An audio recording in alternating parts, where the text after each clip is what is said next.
Moi, j'aime les confidences, j'aimerais rester confidentiel. Je cherche pas à être aimé de tout le monde. Après, ça touche qui ça touche. Ça parle à qui ça parle. Ça chante à qui ça chante. Cette femme qui parle d'indépendance dans la pénombre d'un atelier parisien, c'est Vava Dudu. C'est mon vrai nom. Elle est dessinatrice, chanteuse, poète et créatrice de vêtements. Sans hiérarchie, ni aucune autre règle que les siennes. Je pourrais être dans le milieu de la musique typique, je pourrais être aussi dans le milieu de la mode, de l'art contemporain. En fait, j'aime pas trop les milieux.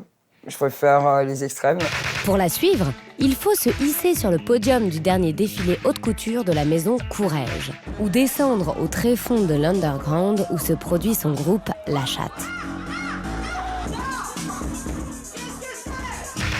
Trouver sa griffe dans un clip de Lady Gaga affichant plus d'1 milliard de vues, ou sur une anonyme de passage dans son antre parisien. Ma façon de me comporter, c'est une surprise perpétuelle. Mais comment fait-elle pour être surexposée tout en restant dans l'ombre? Rallumer la lumière.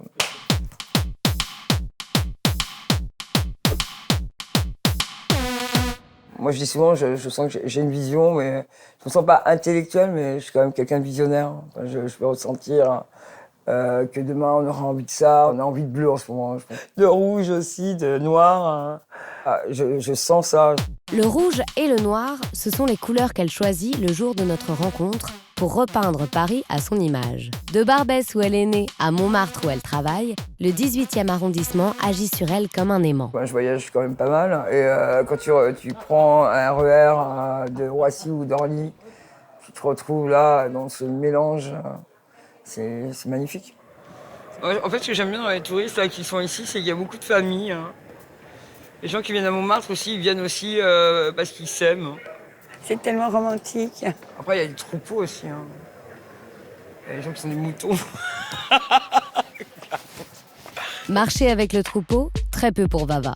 Depuis ses premiers pas dans la mode au début des années 90, elle n'aime que les anticonformistes, de Vivienne Westwood à Jean-Paul Gaultier. C'était mon idole quand j'étais adolescente. Et sur ces défilés, il y avait des Arabes, des Noirs, des petites femmes, des grosses femmes. C'était pas forcément le mannequin filiforme qu'on attendait de voir. Il s'est projeté dans ce qui est la rue, en magnifiant la rue.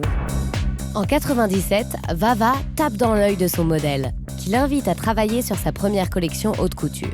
C'est vrai que j'ai eu de la chance, mais en même temps, c'est du travail. Et au fur et à mesure, ça m'a permis de faire un showroom, de rencontrer mon premier agent au Japon.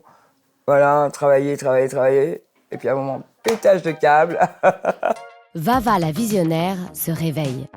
Avec son ami Fabrice Laurent, elle forme un duo qui électrise la couture et rafle en 2001 le prestigieux prix de l'ANDAM, l'Association nationale pour le développement des arts de la mode.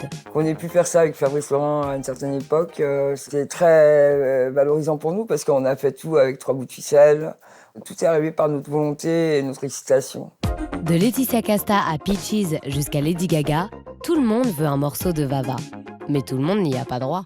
On m'a proposé de faire une robe pour Céline Dion. J'ai refusé parce que j'aime pas du tout sa musique, j'aime pas ce qu'elle fait.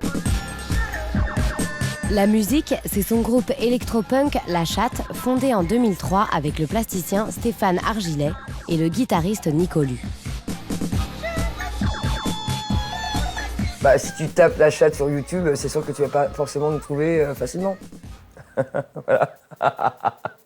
Mais on n'avait pas fait exprès. Même si on a le droit d'en douter un peu, Vava refuse de porter le costume de provocatrice. Je cherche pas à choquer, cherche pas la violence, cherche pas à faire mal gratuitement. C'est pas du tout mon intérêt. Hein. Ça m'intéresse pas du tout. Moi, j'exprime ce que j'ai envie d'exprimer. Si ça permet aux gens de se réveiller, c'est pas mal. Moi, je sais bien que les gens se réveillent un peu là. Ça, c'est sûr. Être visionnaire, c'est refuser de s'endormir. Précéder l'époque au lieu de s'y confondre. Affirmer sans cesse son éthique et sa différence. Quand on te dit non, toi, tu penses oui, vas-y. T'as rien, fais-le quand même, c'est pas grave. C'est pas une notion d'argent. Tu affirmes ce que tu es. Ça veut dire que tu fonces. Fonce là où t'as envie d'aller, quoi. C'est tout. 1, 2, 3, soleil.